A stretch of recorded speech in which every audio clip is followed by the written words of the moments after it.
Yes, students, our today's topic is government budget. So what is meant by government budget? Government budget क्या है? ये एक statement है of expected receipts and expected expenditures of the government for the financial year to come. जो आने वाला financial year है, financial year कौन सा होता है? That starts from 1 April and ends with 31 March. तो जो आने वाला फाइनेंशियल ईयर है उसकी स्टेटमेंट बनाना कि गवर्नमेंट की एक्सपेक्टेड या एस्टिमेटेड रिसीट्स क्या है और एक्सपेक्टेड और एस्टिमेटेड एक्सपेंडिचर क्या है. तो ये हमें गवर्नमेंट की बजटरी पॉलिसी के बारे में बताता है, जिसका मेन जो पर्पस है वो क्या होता है कि इकोनॉमी की ग्रोथ और स्टेबिलिटी दोनों ही बनी रहे. तो इस ऑब्जेक्टिव के साथ गवर्नमेंट बजट फ्रेम करती है. So next, this is very important question, objectives of the government budget. Macro economics के पोर्शन के अंडर ये बोर्ड पॉइंट ऑफ व्यू से बहुत ही इंपॉर्टेंट क्वेश्चन है. तो ये क्वेश्चन, इसके अंडर 7 पॉइंट्स हैं. तो इसके क्वेश्चंस इस तरीके से आते हैं जैसे गवर्नमेंट का रोल क्या है इन जीडीपी ग्रोथ, या गवर्नमेंट का रोल एलोकेशन ऑफ रिसोर्सेज में बताएं, या गवर्नमेंट का रोल बैलेंस रीजनल ग्रोथ में क्या है, एम्प्लॉयमेंट अपॉर्चुनिटीज कैसे क्रिएट करती है, government redistribution of income wealth कैसे करती है, या इकोनॉमिक स्टेबिलिटी में गवर्नमेंट का क्या रोल है. तो उसमें ये ऑब्जेक्टिव्स के सारे पॉइंट्स बजट के कवर होते हैं. तो ये सारे पॉइंट्स ही इक्वली इम्पोर्टेंट है. जिसमें फर्स्ट पॉइंट हमारे पास है जीडीपी ग्रोथ में गवर्नमेंट का क्या रोल है. So GDP growth, that means gross domestic product की ग्रोथ गवर्नमेंट का सबसे पहला ऑब्जेक्टिव है. तो ये गवर्नमेंट जो है, GDP growth means output, goods and services कितनी प्रोड्यूस होती हैं इकोनॉमी में. तो इस ऑब्जेक्टिव को गवर्नमेंट किस तरीके से अचीव करती है? बाय मेकिंग, तो government by making public investment expenditure and by making private investment expenditure and by giving, private जो सेक्टर है उसको गवर्नमेंट बूस्ट कैसे करती है? By giving them tax rebates और सब्सिडीज. तो प्राइवेट सेक्टर और गवर्नमेंट सेक्टर जो है दोनों को ही गवर्नमेंट फोकस करती है, क्योंकि दोनों ही जो है वो कंट्री की इकोनॉमी की जीडीपी ग्रोथ में सहायक होते हैं. तो दोनों सेक्टर जो है वो फ्लरिश करें, इसके लिए गवर्नमेंट का ऑब्जेक्टिव होता है, ताकि दोनों सेक्टर की अगर ग्रोथ होगी तभी जीडीपी इकोनॉमी की ग्रो करती है. सो नेक्स्ट है गवर्नमेंट किस तरीके से एलोकेशन ऑफ रिसोर्सेज जो है वो करती है. रिसोर्सेज मीन जो कंट्री में जितने भी अवेलेबल रिसोर्सेज हैं. अब अगेन जो गवर्नमेंट फोकस करती है प्राइवेट सेक्टर और पब्लिक सेक्टर दोनों की तरफ, लेकिन जो प्राइवेट सेक्टर है वो उन एरियाज में अपनी इन्वेस्टमेंट करती है जहां पर प्रॉफिट मैक्सिमाइजेशन हो, क्योंकि प्राइवेट सेक्टर का जो मेन पर्पस है वो प्रॉफिट मैक्सिमाइजेशन होता है, सोशल वेलफेयर की तरफ ध्यान नहीं होता. जबकि जो गवर्नमेंट की बजटरी पॉलिसी है, जो गवर्नमेंट है वो किसके ऊपर ज्यादा फोकस करती है? सोशल वेलफेयर के ऊपर. तो गवर्नमेंट जो है वो दोनों में एक बैलेंस बना के रखती है, सोशल वेलफेयर में और प्रॉफिट मैक्सिमाइजेशन में. तो गवर्नमेंट बैलेंस बनाने के व्यू में अपने रिसोर्सेज को इस तरीके से एलोकेट करती है कि दोनों में जो बैलेंस है वो प्रॉपर बना रहे. तो बैलेंस बनाने के लिए गवर्नमेंट क्या करती है कि जो ऐसे गुड्स जो इंजरियस टू हेल्थ हैं, लाइक सिगरेट है, विस्की है, लिक्विड है, तो ऐसे गुड्स की जो प्रोडक्शन है उसको डिस्करेज करने के लिए उसके ऊपर हैवी टैक्स लगाती है, ताकि जो कंज्यूमर है उसको भी हैवी टैक्स पे करना पड़े और कंज्यूमर्स भी डिस्करेज हों ऐसी गुड्स को यूज करने के लिए, और जो प्रोड्यूसर्स हैं वो भी डिस्करेज हों इनकी प्रोडक्शन करने के लिए. ऑन द अदर हैंड जो सोशली यूजफुल गुड्स हैं लाइक खादी, तो उसकी प्रोडक्शन के लिए गवर्नमेंट एनकरेज करती है खादी यूनिट्स को सब्सिडीज प्रोवाइड करके, या उनको टैक्स में भी एग्जाम्पशंस देती है. तो इस तरीके से गवर्नमेंट जो है वो रिसोर्सेज को एलोकेट करती है ताकि प्रॉफिट मैक्सिमाइजेशन और सोशल वेलफेयर दोनों का बैलेंस बना रहे. Next point is also very very important, provision of public goods. Public goods means ऐसी गुड्स जो कॉमनली पब्लिक यूज करती है, जो सबके बेनिफिट्स के लिए होती हैं। तो जो मार्केट में गुड्स अवेलेबल है, लाइक जो उसका जो डिटर्मिनेशन है वो कौन करता है, supply and demand forces of the market. तो वो पब्लिक गुड्स को फोकस नहीं करती हैं।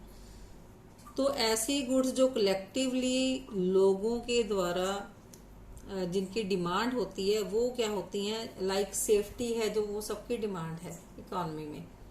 तो इस तरह की जो पब्लिक गुड्स हैं उसकी कैटेगरी में आ जाती हैं law and order and defence of the country. ये इंपॉर्टेंट पब्लिक गुड्स हैं जो सबके लिए इक्वली रिक्वायर्ड हैं। तो इसके लिए गवर्नमेंट अपनी बजटरी पॉलिसी में अपने फंड्स को इस तरीके से डिवाइड करती है कि वो अपने लोगों को, अपनी पब्लिक को हर तरह की फैसिलिटी जो है वो प्रोवाइड कर सके पब्लिकली, जो कलेक्टिवली लोग यूज करते हैं। Next is redistribution of income and wealth.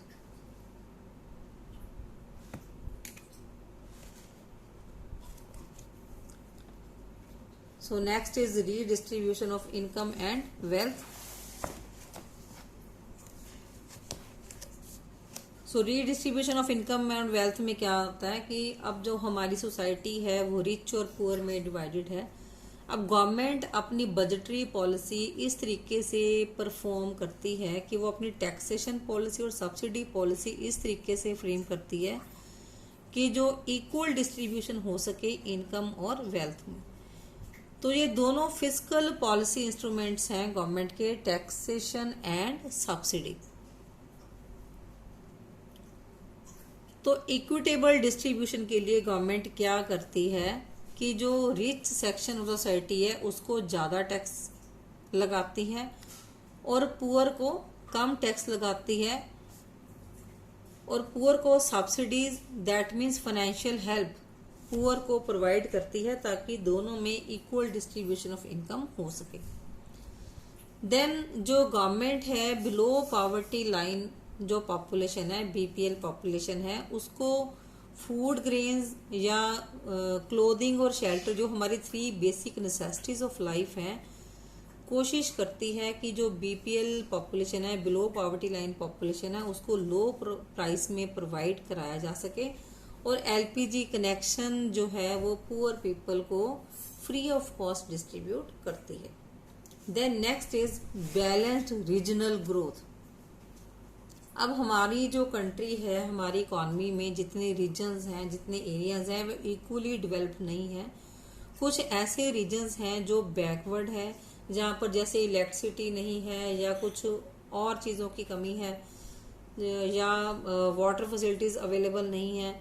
तो इस तरह के बैकवर्ड एरियाज या बैकवर्ड रीजन्स हैं, उसको भी गवर्नमेंट प्रमोट करती है। तो वो अपनी बजटरी पॉलिसी में ऐसे प्रोड्यूसर्स को और यूनिट्स को आगे लेके आती है, उनको प्रमोट करती है कि वो बैकवर्ड रीजन्स में जाके अपने यूनिट्स लगाएं और उनको वो लिबरल टैक्स लॉस, अगर वो बैकवर्ड रीजन्स में जाके अपना यूनिट लगाते हैं तो उनको टैक्स वहां पे कम पे करना पड़ता है। तो इस तरीके से वो गवर्नमेंट जो है बैकवर्ड रीजन्स को प्रमोट करती है, क्योंकि अगर वहां जाकर यूनिट लगाएंगे तो जो वहाँ के जो एरिया के लोग हैं बैकवर्ड रीजन्स के, उनको एम्प्लॉयमेंट अपॉर्चुनिटीज़ भी मिलेंगी, पावर की फैसिलिटीज़ भी मिलेगी, वाटर एंड इलेक्ट्रिसिटी हर चीज़ मिलेगी। तो इस तरह से स्पेशल इकोनॉमिक जोन्स जो हैं गवर्नमेंट वहाँ पर इस्टेब्लिश करती है बैकवर्ड एरियाज़ में जाके, वहाँ बैकवर्ड एरियाज़ को प्रमोट करने के लिए, और वहाँ पर जो लिबरल टैक्स लॉज भी लगाती है, दैट मीन्स उनको टैक्स पे कम करना पड़ता है अगर वो वहाँ पर यूनिट जाके लगाते हैं। Next important point is employment opportunities. अब जो बजटरी पॉलिसी है वो एम्प्लॉयमेंट अपॉर्चुनिटीज के ऊपर भी फोकस करती है। पब्लिक सेक्टर के अंदर, पब्लिक सेक्टर जो है वो प्योरली गवर्नमेंट का सेक्टर होता है, तो उसमें गवर्नमेंट प्रमोट करती है एम्प्लॉयमेंट अपॉर्चुनिटी, डिफरेंट स्कीम्स जो है वो लेके आती है जो कि पूरा सेक्शन ऑफ सोसाइटी जो है उसको एम्प्लॉयमेंट अपॉर्चुनिटीज जो है वो जनरेट करती है। Then next is economic stability.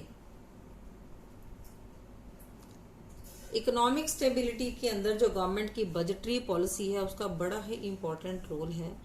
जैसे कि जो हमारी मार्केट फोर्सेस हैं, डिमांड एंड सप्लाई, जिसकी वजह से हमारी इकोनॉमी को डिफरेंट ट्रेड साइकिल्स फेस करने पड़ते हैं, जिनको हम बिजनेस साइकिल्स भी कहते हैं, जैसे कि रिसेशन, डिप्रेशन, रिकवरी और बूम।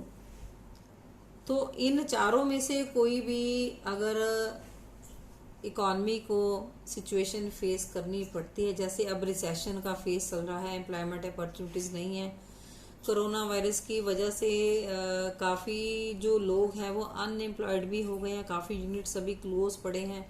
तो इस तरह की सिचुएशंस के लिए भी जो गवर्नमेंट है वो प्रिपेयर्ड रहती है। तो गवर्नमेंट की कोशिश होती है कि ऐसे जो फेसेस हैं उससे इकोनॉमी को बचाया जा सके। तो उसके लिए जो गवर्नमेंट का सबसे इम्पोर्टेंट इंस्ट्रूमेंट होता है गवर्नमेंट की बजटरी पॉलिसी, की गवर्नमेंट ऐसे सिचुएशन में कौन से स्टेप्स लेती है। जैसे इकोनॉमी में डिफ्लेशन और इन्फ्लेशन की अगर सिचुएशन आती है तो डिफरेंट पॉलिसी मेजर्स गवर्नमेंट के पास है। फिस्कल पॉलिसी मेजर्स भी हैं और मॉनेटरी पॉलिसी मेजर्स भी हैं, जिसको अप्लाई करके गवर्नमेंट इन्फ्लेशनरी प्रेशर है जो है उसको भी कंट्रोल कर सकती है और डिफ्लेशनरी प्रेशर को भी कंट्रोल कर सकती है। तो इस तरीके से गवर्नमेंट जो है इकोनॉमी में स्टेबिलिटी लेके आती है, ताकि जो हर सेक्टर के लोग हैं उनको बेनिफिट हो सके।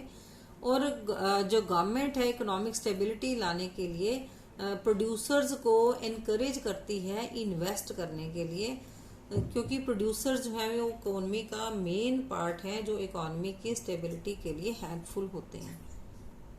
तो इसलिए गवर्नमेंट इकोनॉमिक स्टेबिलिटी जो है वो मेंटेन करती है bye maintaining growth and development in the economy. Growth और डेवलपमेंट इकोनॉमी में बूस्ट करने के लिए, उसको इंक्रीज करने के लिए गवर्नमेंट डिफरेंट एफर्ट्स करती है, ताकि जो इकोनॉमी है उसमें स्टेबिलिटी बनी रहे।